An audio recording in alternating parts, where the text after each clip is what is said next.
Hello and welcome to the Big 7 Stories on Wells Television today. I am Bolanle Oduekun-Ayoola. Now, every week we count down the 7 stories that everyone is talking about, from the news that shakes the nation to the events that are shaping our world. If it made the headlines, it's right here. Let's get into the Big 7.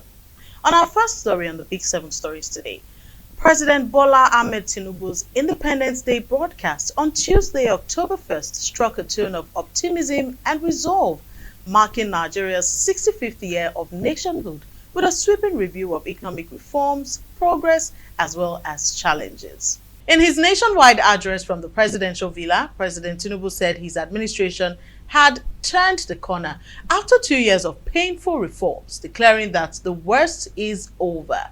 He defended his decision to remove fuel subsidy and unify exchange rates, saying that the policies redirected trillions of naira into education, healthcare, security, as well as infrastructure. The president went further to announce that Nigeria's economy grew by 4.23% in the second quarter of 2025, its fastest in 4 years, while he said that inflation dropped to 20.12%, which is the lowest in 3 years. He also cited rising non-oil revenues, a stronger foreign reserve position of over $42 billion, as well as a record trade surplus, and he described them all as proof that our sacrifices are yielding results. On security, President Tinubu credited the armed forces with major gains against terrorism and banditry. He also unveiled expanded youth loan schemes. He's talked about the NEL Fund, the Youth Cred, iDice, and so on that have been put out to empower students as well as young entrepreneurs. On our second story on the Big 7 Stories for today, Nigeria's healthcare crisis deepened this week as resident doctors on October 1st declared a major shift in hospital work schedules. The National Association of Resident Doctors, NARD, said effective October 1st, no doctor in training will be allowed to take continuous calls beyond 24 hours. The association announced the decision in a statement marking Nigeria's 65th independence anniversary and signed by its president, Dr. Mohammed Suleiman, as well as 2 other executives. Now, they say this move is a response to the country's alarming doctor-to-patient ratio, which they say is now at 1 doctor for every 9,083 Nigerians. That's far below the World Health Organization's recommendation of 1 doctor to 600 patients. Now, Nigeria currently has just about 11,000 resident doctors, serving a population of more than 240 million people. After over 16,000 doctors already left the country in recent years for better pay and working conditions abroad, which we say colloquially, japa. Now, according to the NARD, resident doctors are overworked. Many of them are clocking over 106 hours per week, with surgical trainees exceeding 120 hours. So, these doctors are demanding a 1-to-1 replacement policy, better welfare, safeguards to prevent excessive work hours. They are stressing that the few who remain in Nigeria are patriots and heroes. The association says it's time to protect those who save lives before more lives are lost in the process. On our third story on the Big 7 Stories for today, in a sweeping move that signals a fresh start for Rivers State, Governor Siminalayi Fubara has dismissed all commissioners and other public office holders serving in his administration. Now, this decision was announced in a statement from his Chief Press Secretary, Nelson Chukwudi, and takes immediate effect. This follows the recent Supreme Court judgment that formally restored Fubara's full executive powers after months of political uncertainty. During a valedictory session with his outgoing cabinet at the Government House in Port Harcourt, the governor thanked them for their service and contributions over the past 2 years.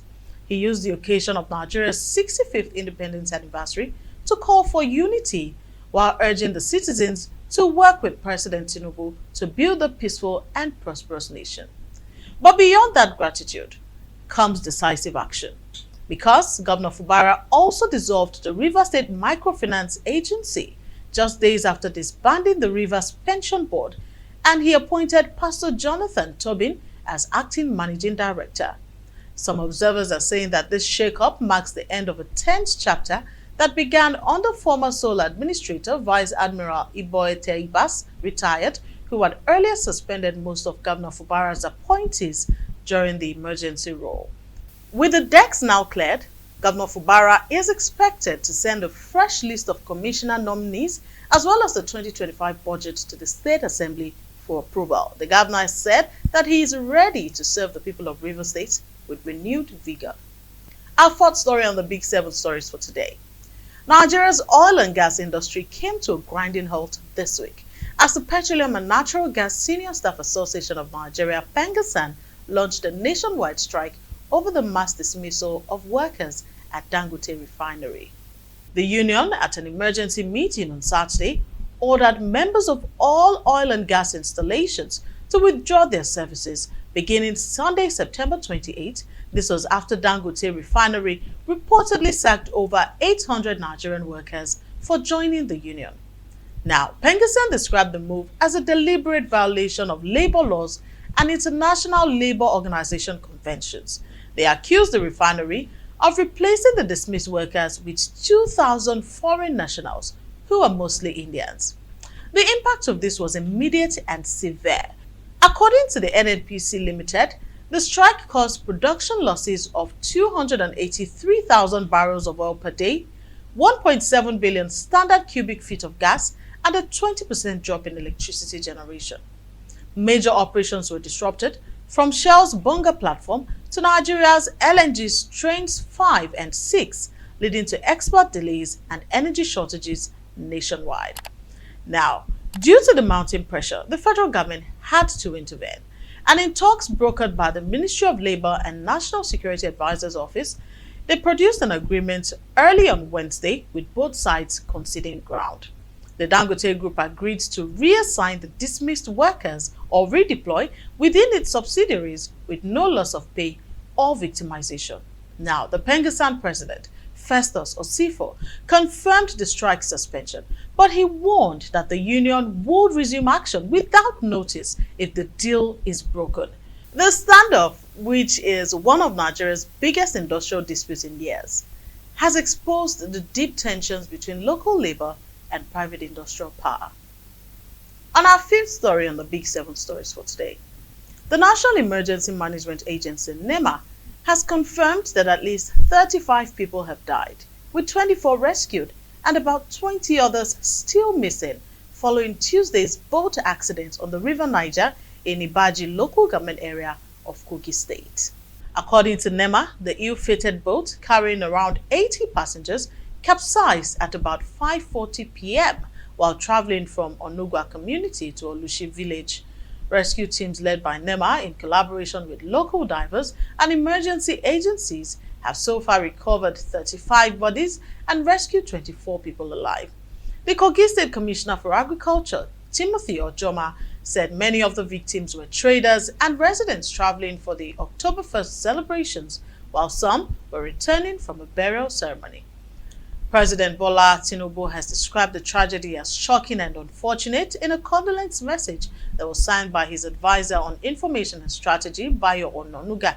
The president then urged boat operators to prioritize safety and commended first responders for their quick action. NEMA officials are saying that rescue and recovery operations are still ongoing, with community divers continuing to assist search teams along the river. Our sixth story for the Big Seven stories today. The United States government has entered its fifth day of partial shutdown after Congress failed to pass a new funding bill. The shutdown has forced about 750,000 federal workers to go without pay, while many essential services, including border security, air traffic control, even medical care, continue to operate with limited staff. This standoff stems from a budget disagreement between Democrats and Republicans. Democrats are demanding the extension of healthcare subsidies and the reversal of President Donald Trump's cuts to Medicaid, while Republicans, who control both chambers of Congress, have refused to make concessions. They are insisting that the president's spending plans must stand.